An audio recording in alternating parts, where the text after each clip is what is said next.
Hello दोस्तों, नमस्कार। मैं ओम पटले सर और आज हम बात करने वाले हैं 12th फिजिक्स चैप्टर 1 का गास प्रमेय, जो कि बहुत ही महत्वपूर्ण है और बोर्ड परीक्षा 2024 के लिए ये क्वेश्चन बिल्कुल आने वाला है, इंपॉर्टेंट हो सकता है।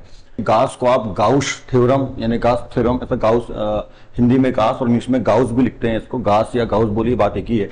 तो गास प्रमेय क्या होता है इसको समझेंगे। बहुत ही इंपॉर्टेंट प्रमेय है ये। और जो गास हैं ये बहुत ही अपने समय के महानतम वैज्ञानिक थे, जिन्होंने एक बहुत ही महत्वपूर्ण प्रमेय दिया और ये 2024 के लिए एग्जाम के हिसाब से 12th फिजिक्स के लिए बहुत इंपॉर्टेंट प्रमेय है।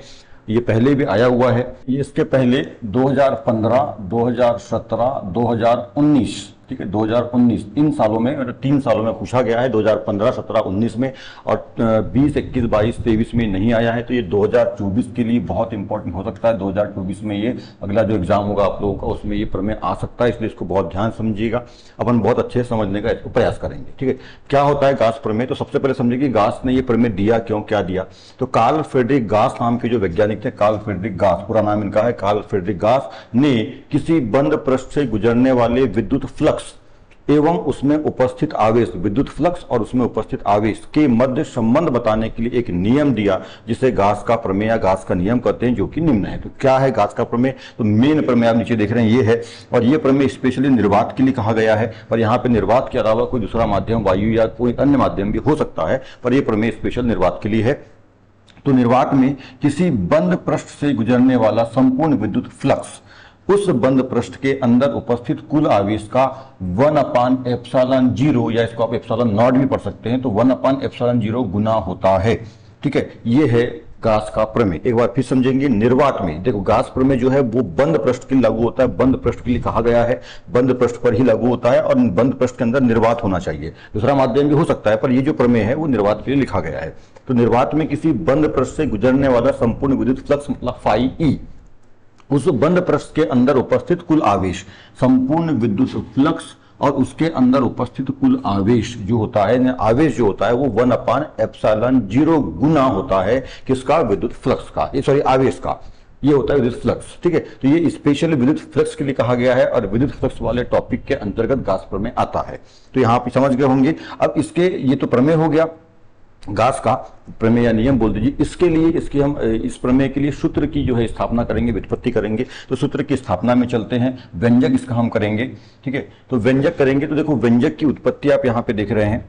व्यंजक की उत्पत्ति हम करेंगे बहुत ही सरल और आसान तरीके से, आप बहुत ध्यान से समझिएगा। व्यंजक की व्युत्पत्ति करेंगे। उसके लिए क्या करना पड़ेगा? माना एक बंद पृष्ठ एस कैपिटल के अंदर बिंदु O पर प्लस क्यू आवेश है। एक बंद पृष्ठ लेंगे, अभी चित्र बनाएंगे हम इसका। यहाँ पे एक बंद पृष्ठ लेंगे जो कि S रहेगा और उसके अंदर एक बिंदु O है जिस पर प्लस क्यू आवेश है, तथा बंद पृष्ठ के अंदर निर्वात है। बिंदु O से स्मॉल r दूरी पर एक बिंदु P है, कैपिटल P है, ये अपन मानेंगे। तब बिंदु P पर विद्युत क्षेत्र की तीव्रता क्या होगी? तो इसको समझने के लिए हम चलते हैं बोर्ड पर और एक चित्र के माध्यम से पहले इसको समझते हैं। एक चित्र यहाँ पे हम बनाते हैं जो बंद पृष्ठ होगा। तो इसके व्यंजक की स्थापना के लिए एक चित्र यहाँ पे अपन बना लेते हैं। चित्र यहाँ पे ले लेते हैं हम बंद पृष्ठ का। ये है, मान लीजिए कोई एक बंद पृष्ठ है। ठीक है, इसको गोल भी आप ले सकते हैं। ये जनरली गोल है, बंद रहना चाहिए। मेन बात है कि बंद पृष्ठ होना। आप चाहे गोल बनाए चाहे इस तरह से बनाए, जैसा भी गोलाकार पृष्ठ ले लेंगे। इस गोलाकार पृष्ठ में हम यहाँ पर इसका एक अल्प भाग यानी अल्पांश यानी अल्प अंश भाग ले लेते हैं। तो मैं यहां से लेकर यहां तक ले लेता हूं, इसको नाम दे देता हूं ए। ये वाला बिंदु ए है और ये वाला बिंदु बी है, और इसके अंदर हम एक छोटा गोल पृष्ठ और ले लेते हैं इस तरह से। ये हो जाएगा बड़ा पृष्ठ। इसको दर्शाएंगे एस से, जैसा कि हमने पहले पढ़ा। ये है बड़ा पृष्ठ एस, तो कैपिटल एस, और इसको एस क्यों दर्शा रहे हैं? क्योंकि ये गोल है और गोल चीज को बोलते हैं स्फीयर। स्फीयर मतलब होता है गोला, इसलिए इसका पहला अक्षर ले लेंगे एस। ठीक है, और ये जो छोटा पृष्ठ है इसको मान लेते हैं हम डी एस। तो ये अल्पांश है। किसी भी चीज के अल्प भाग को अल्पांश यानी अल्प अंश मतलब छोटा सा भाग। तो ये बड़ा भाग है, बड़ा पृष्ठ, उसको एक छोटा पृष्ठ हमने यहाँ पे मान लिया है, तो उसको दर्शाते हैं स्मॉल डी से। तो क्योंकि ये एस का भाग है इसलिए डी एस इसको दर्शाएंगे। अब यहाँ पर एक बात ध्यान रखेंगे, इसके अंदर यानी लगभग मध्य में एक बिंदु है O जिस पर प्लस क्यू आवेश है। एक बिंदु O है जिस पर प्लस क्यू आवेश है, और यहाँ पर एक बिंदु है, यहाँ पर इस बिंदु को नाम दे देते हैं P। ठीक है, अब बिंदु O से ये P की जो दूरी है वो R है। बिंदु O से P की दूरी जो है वो R है, जैसे हमने अभी सामने पढ़ा कि बिंदु O से R दूरी पर एक बिंदु P है जिस पर हमको विचलित तीव्रता ज्ञात करनी है। इसी रेखा को यदि हम आगे बढ़ाएं, आगे की ओर बढ़ाएं, तो ये बिंदु इसी को आगे की ओर बढ़ा देते हैं, यहाँ पे फिर और ले लेते हैं ऐसे आगे की ओर। तो ये जो भाग है, जो आगे बढ़ाया, ये दर्शाएगा वेक्टर ds को, यानी वेक्टर ds की दिशा को, और ये जो है वेक्टर E यानी तीव्रता, विद्युत क्षेत्र की तीव्रता को दिखाता है। तो यहाँ पर जो कोण बनता है वो एक थीटा कोण बनता है। ठीक है, ये जो वेक्टर ds है ये OP के अनुदिश रहेगा, और ये वेक्टर जो क्षेत्र है, विद्युत क्षेत्र है, वो ऊपर की ओर रहेगा। इन दोनों के बीच एक थीटा कोण बनेगा। ठीक है, इस तरह से। और उसके बाद जो है ये बिंदु O को A से और बिंदु O को B से मिला देंगे इस तरह से। तो यहां जब इनको मिला देंगे तो यहाँ पे आप देख रहे हैं कि यहाँ पे दो कोण हमको प्राप्त हो रहे हैं, और इन दो कोण में जो कोण है दोनों, ये कोण कहलाता है डी ओमेगा। डी ओमेगा जो है वो क्या होता है, घन कोण होता है। याद रखेंगे डी ओमेगा क्या है, घन कोण है। इस प्रमेय को पढ़ने से पहले आपने घन कोण के बारे में पढ़ाई, घन कोण क्या होता है उसके बारे में पढ़ा। यहाँ डी ओमेगा, दोनों जो कोण बन रहे हैं वो डी ओमेगा यानी घन कोण बन रहे हैं। तो इस तरह से एक चित्र जो है कर लेंगे, और एक बंद पृष्ठ होना चाहिए। ठीक है, एक बंद पृष्ठ S मान लेंगे। एक माना कि एक बंद पृष्ठ S है जिसके अंदर एक बिंदु O है जिस पर प्लस की आवेश है, और उससे r दूरी पर एक बिंदु P है, और इसके लिए हमको ये, और एक छोटा पृष्ठ है AB जो छोटा पृष्ठ नाम दे रहे हैं उसको DS, और ये इस तरह की व्यवस्था का चित्र बना लेंगे। और अब आगे हम जो है इसको हल करते हैं, इसके व्यंजक यानी इसके सूत्र को प्राप्त करेंगे। ठीक है, तो सबसे पहला काम अब क्या करेंगे, अब बिंदु P, ये जो बिंदु P है यहाँ पे, ये बिंदु P है, इसको मैं थोड़ा अलग कलर दे देता हूं। यहाँ पर ये बिंदु P है। ठीक है, इस पर हम ज्ञात कर रहे हैं फिलहाल अभी। अब बिंदु P पर विद्युत क्षेत्र की तीव्रता, बिंदु P पर विद्युत क्षेत्र की तीव्रता, ठीक है, ये ज्ञात करेंगे। तो बिंदु P पर विद्युत क्षेत्र की तीव्रता होती है। तो विद्युत क्षेत्र की तीव्रता क्या होती है, आपने इसके पहले इसी चैप्टर में, चैप्टर 1 में जो है पहले पढ़ा हुआ है। तो दर्शाते हैं विद्युत क्षेत्र की तीव्रता को E से, और E बराबर होता है 1/4 पाई एप्सिलॉन 0। एप्सिलॉन 0 को आप एप्सिलॉन नॉट भी पढ़ सकते हैं, और Q/r²। ये सूत्र होता है विद्युत क्षेत्र की तीव्रता E के लिए। इसको हम समीकरण नंबर यहाँ पे दे देंगे 1। उसके बाद अब पहले यहाँ पे दो पृष्ठ बन रहे हैं, एक बड़ा पृष्ठ है S और एक छोटा पृष्ठ है DS। तो पहले DS के लिए मान ज्ञात करेंगे। तो आगे करेंगे, अब अल्प पृष्ठ क्या नाम है इसका, DS से गुजरने वाला विद्युत फ्लक्स, विद्युत फ्लक्स। ठीक है, क्या होगा, तो विद्युत फ्लक्स को दर्शाते हैं फाई ई से। ये आपने इसके पहले पढ़ा है इसी चैप्टर में। तो फाई ई से दर्शाते हैं इसको। पर यहाँ पे हम किसके लिए बात कर रहे हैं, अभी अल्प पृष्ठ DS के लिए, जो छोटा भाग है DS उसके लिए बात कर रहे हैं। तो यहाँ पर भी लगाना पड़ेगा हमको D। ठीक है, ये जो स्मॉल d है वो अल्प पृष्ठ को दर्शाता है। अल्पांश को दर्शाने के लिए, अल्प पृष्ठ दर्शाने के लिए स्मॉल d का प्रयोग करते हैं। तो small d phi E equal, सूत्र होता है फाई ई का यानी विद्युत फ्लक्स का vector E into vector DS। ठीक है, ये सूत्र होता है। मतलब जो विद्युत फ्लक्स होता है वो क्या होता है, विद्युत क्षेत्र के अंदर किसी पृष्ठ से गुजरने वाले कुल विद्युत बल रेखाओं की संख्या या विद्युत क्षेत्र रेखाओं की संख्या को बोलते हैं विद्युत फ्लक्स। तो जो सूत्र बन जाएगा उसका, ये बनेगा vector E into vector DS। हम इसको लिख सकते हैं या करके d phi E equal E into DS cos theta. ठीक है, यहाँ पे ये लिख सकते हैं, और ये हो जाएगा आपका समीकरण नंबर 2। और यहाँ पर ये थीटा कहाँ से आया, और ये जो अनुपात है कॉस, ये कॉस ही क्यों आया, साइन या टेन या कुछ अन्य और क्यों नहीं आया, इसके बारे में अभी समझेंगे। तो थीटा क्या है, तो हम लिख सकते हैं यहाँ थीटा वेक्टर E और वेक्टर E एवं वेक्टर DS का मध्य कोण है। अब यहाँ पे चित्र में आप देखेंगे मध्य कोण है कि नहीं। देखिए ये जो थीटा है ये वेक्टर DS और वेक्टर E का क्या है, मध्य कोण है, मतलब उसके बीच का कोण है, इसलिए हम यहाँ पे लिख भी देते हैं। अब यहाँ पे बात समझना है कि यहाँ सर कॉस ही क्यों आया, साइन टेन अन्य जो अनुपात है त्रिकोणमिति के वो क्यों नहीं आए। तो यहाँ पे समझेंगे, देखिए यहाँ पे थोड़ा समझेंगे, ध्यान देंगे। देखिए यहाँ पे जो ये बिंदु P है और इसके जो बीच में जो कोण बन रहा है ये बिंदु P है। यहां से देखिए इसको ऐसा, मैं ये जो PDS है, ये जो रेखा है इसको मैंने ऐसा बना लिया है, और यहाँ पे ऊपर में जो रेखा है E वाला क्षेत्र है वो ऐसा बना लिया। इसको यदि मैं मिला दूं तो यहाँ पे एक समकोण बनता है। देखिए इस तरह से एक समकोण, ये बिंदु है आपका P ये देखिए ये पी बिंदु है और ये वाला बिंदु को मान लेते हैं अपन वेक्टर ds है, ये वाला बिंदु ये जो बन रहा है, और यहाँ पे जो बिंदु प्राप्त हुआ वो क्या है, वेक्टर ई है। देखो ये ऊपर में, यदि मैं इसको ऐसा मिला दूं तो यहाँ पे लंब प्राप्त हो जाता है। तो आप देख रहे हैं यहाँ पे एक समकोण प्राप्त होगा अपने को, और समकोण, और ये जो थीटा कोण बन रहा है वो यहाँ पर बन रहा है, जो थीटा कोण है यहाँ पे बन रहा है। तो हम बात कर रहे हैं कि यहाँ पे कॉस ही क्यों आया, साइन या टेन क्यों नहीं आया, तो इसको समझना है। देखिए ये यहाँ पे जो नीचे वाला भाग है, क्योंकि समकोण त्रिभुज बन रहा है यहाँ पर, तो ये नीचे वाला भाग जो है सीधा ये आधार है, ठीक है, ये ऊपर कर्ण है और ये है लंब। तो जहां पे आधार और कर्ण मिलते हैं, आधार और कर्ण जिस कोने पर, जिस कोण पर मिलते हैं, जिस कोने पर मिलते हैं, उस वो वाला जो कोना होता है, कोण होता है, वो क्या होता है, कॉस अनुपात को दर्शाता है, कॉस होता है, ठीक है। ये आप लोगों को मालूम है, ठीक है, लालापन कक्का से मैथ्स में आपने 9th 10th में पढ़ा था, ठीक है, 11th में भी और 12th में भी सब पढ़ना पड़ता है। तो ये आधार और ये कर्ण, आधार और इधर ये आधार आया, इधर से ये कर्ण आया, दोनों जिस बिंदु पर मिले वो होता है कोण। आधार और लंब जिस बिंदु पर मिलते हैं वो होता है टेन, और लंब और कर्ण जिस बिंदु पर मिलते हैं वो होता है साइन, ठीक है, वो होता है साइन। तो ये जो बिंदु कोण होगा वो साइन का होगा। पर जो हमारे पास जो कोण बन रहा है थीटा, यहाँ पे जो कोण बन रहा है थीटा, वो किस पर बन रहा है, कॉस पर बन रहा है, इसलिए यहाँ पे क्या लिया हमने, कॉस लिया है, ठीक है। तो हम इसको ऐसा भी लिख सकते हैं, vector E into vector ds को E into ds cos theta, और थीटा कोण है तो जो थीटा है वो वेक्टर ई और वेक्टर डीएस का मध्य कोण है। ये समीकरण नंबर 2 इस तरह से ये बन जाएगा। तो सबसे पहला समीकरण अपने पास जो आया वो ई आया, ई बराबर ये वैल्यू आई, और समीकरण नंबर 2 आया। अब क्या करेंगे, देखो यहाँ पे ई है, तो समीकरण नंबर 2 में, ये समीकरण नंबर 2 है, इसमें समीकरण नंबर 1 से ई का मान रख देते हैं। तो यहां पे लिखेंगे समीकरण 2 में समीकरण 1 से ई का मान रखने में, आप चाहें तो इसको शॉर्ट में भी लिख सकते हैं, समीकरण नंबर 1 व 2 से करके भी शॉर्ट में लिख सकते हैं, पर ऐसा लिखने से क्लियर हो जाता है कि किस समीकरण में किसका मान रखना है। तो आप ज्यादा अच्छा है कि समीकरण नंबर 2 में समीकरण नंबर 1 से ई का मान, तो ये समीकरण नंबर 2 है, ठीक है।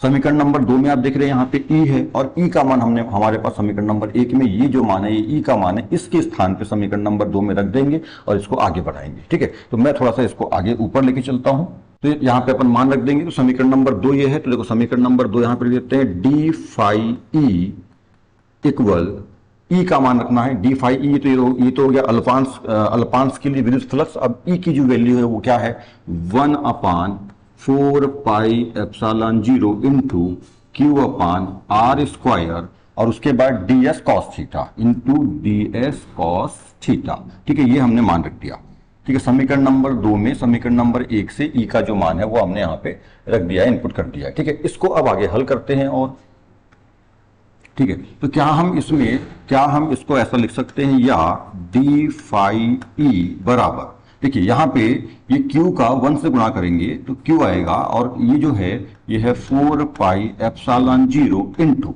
देखो ये q को हमने गुणा कर दिया, यहाँ पे आ गया, और ये 4 पाई एप्सिलॉन 0 आ गया। अब उसके बाद देखिए ds cos थीटा जो है अंश में है, तो इसको हम अंश में लिख लेते हैं ds cos थीटा, और नीचे जो है आपके पास क्या बचा, ये आर स्क्वायर बचा, तो नीचे आर स्क्वायर इस तरह से मान को रख देंगे। अब ऐसा हमने क्यों लिखा, मतलब ये वही रूप है, इसको हमने ऐसा क्यों लिखा, क्योंकि देखो चूंकि यहाँ पे ध्यान रखिएगा, चूंकि जो घनकोण है, देखिए यहाँ चित्र में घनकोण बना था, चूंकि घनकोण, इसके पहले घनकोण के बारे में पढ़ें, घनकोण डी ओमेगा बराबर, जो सूत्र होता है घनकोण का वो होता है D S cos theta upon R square, ये सूत्र होता है, ठीक है, होता है,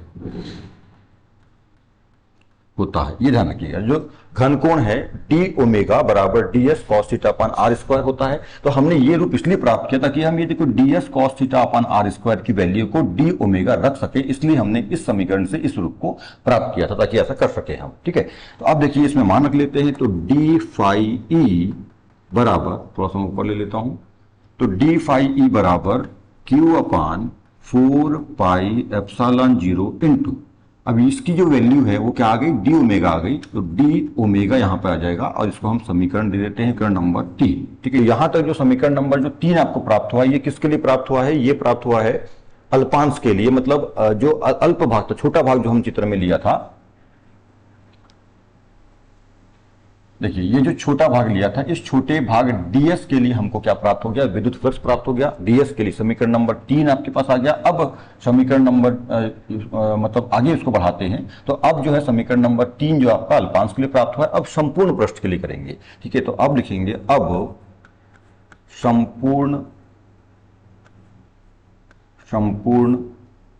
पृष्ठ, और संपूर्ण पृष्ठ क्या है, एस है। अब संपूर्ण पृष्ठ एस से गुजरने वाला संपूर्ण विद्युत फ्लक्स, संपूर्ण विद्युत फ्लक्स, ठीक है, क्या होगा। ठीक है, आप संपूर्ण पृष्ठ ले रहे हैं, वो अल पृष्ठ के लिए था इसलिए डीएस लिए थे, आप संपूर्ण पृष्ठ है तो वो एस लेंगे, तो विद्युत फ्लक्स क्या होता है, फाई ई होता है। अब वही यहाँ पे अल्पांश के लिए था इसलिए डी लिया था, यहाँ पे संपूर्ण के लिए इसलिए डी नहीं लेंगे। अब जब डी हट जाएगा तो यहाँ पे जीरो इंडिकेशन लगेगा और लिमिट रहेगी एस, क्योंकि हम संपूर्ण पृष्ठ एस के निकाल रहे हैं तो जीरो इंडिकेशन। ऐसा आप सरल भाषा में समझे कि डी हट जाना मतलब अवकलन जब हट जाता है तो समाकलन का चिन्ह लगता है, जीरो समाकलन आएगा और लिमिट लेंगे इसकी एस। और जो वैल्यू है, सूत्र क्या होता है इसका, तो सूत्र होता है इसके लिए vector E into vector DS, वही सूत्र होता है जो हमने ऊपर भी यूज किया था, मतलब डी फाई ई के लिए यूज किया था वही सूत्र यहां पर भी है। ठीक है, अब इसमें हम या इसके लिए जो वैल्यू है इसको हम चाहें तो आगे इसको अपन हल भी कर सकते हैं, पर आगे इसको हल करेंगे तो फिर से वही काम करना पड़ेगा जो हमने यहां तक अभी तक किया, तो ये काफी लंबा हो जाएगा, इसलिए हम डायरेक्ट इसका मान रख देंगे। तो डायरेक्ट मान रखने का मतलब है इसकी जो वैल्यू है, देखो ये यहाँ पे देखिए, ये जो वैल्यू आई है vector E into vector DS की, यही वैल्यू है, यही मान है, ऊपर हमने ये मान रखा था, तो इसके लिए हम मान सीधे लिख सकते हैं इसके स्थान पे क्यू अपान 4 पाई एप्सिलॉन जीरो, जो समीकरण नंबर 3 में आई हुई है, into DS, D omega sorry, into D omega. तो यही मान हो जाएगा, ये जो vector E into vector DS का जो मान आया है वो यही मान है जो ऊपर लिया था हमने, तो यहाँ पे ये मान को रख देंगे और इसको आगे और हल करेंगे। तो यहाँ पे आप क्या करेंगे, क्या हम इसको ऐसा लिख सकते हैं, यहाँ पे देखिए ये 4 पाई एप्सिलॉन जीरो जो है वो एक नितांक है, तो नितांक है तो इसको क्या करते हैं, बाहर कर देते हैं, मतलब पूरे के पूरे को, तो क्यू अपान 4 पाई एप्सिलॉन जीरो, इसको बाहर कर दीजिए, किससे, समाकलन से बाहर कर दीजिए, ये समाकलन से बाहर कर दीजिए और अंदर बच जाता है डी ओमेगा, समाकलन में क्या बचेगा, डी ओमेगा। अब जो ये जो वैल्यू है, ठीक है, यहाँ पे आप देखेंगे ये जो मान है, ये मान किसके लिए है, तो यहाँ पे ध्यान रखेंगे चूंकि संपूर्ण बंद पृष्ठ द्वारा उसके अंदर किसी बिंदु पर बना घन कोण, बिंदु पर बना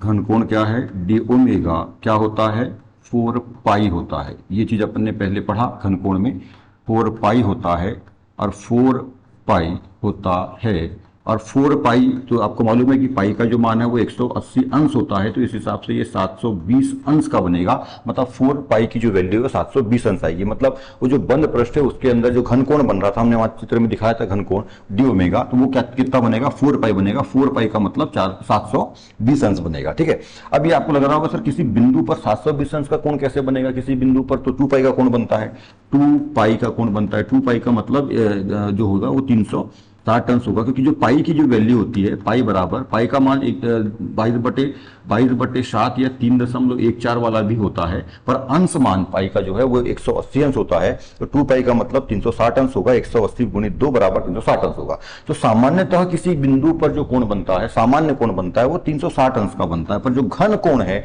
वो 4 पाई यानी 720 अंश का बनता है। ठीक है, ये ध्यान रखिएगा, तो 720 अंश का जो है यहाँ पे कोण बन जाता है इस पे। तो अब इस मान को जो है इसको समीकरण नंबर 4 दे देंगे। ठीक है, समीकरण नंबर 4 कर देंगे, और ये जो डी ओमेगा का जो मान आया, डी ओमेगा का जो मान आया, ठीक है, इसका जो मान है वो ये हो जाएगा, तो यहां पे लिखते हैं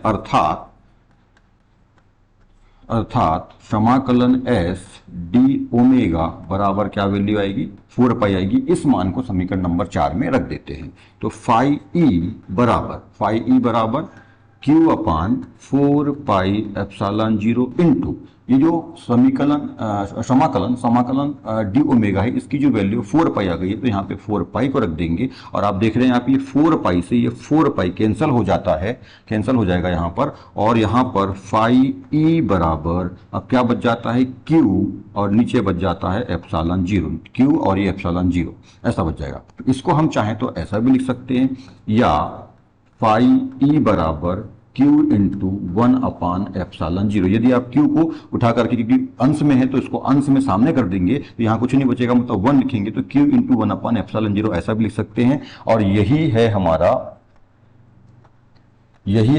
सूत्र,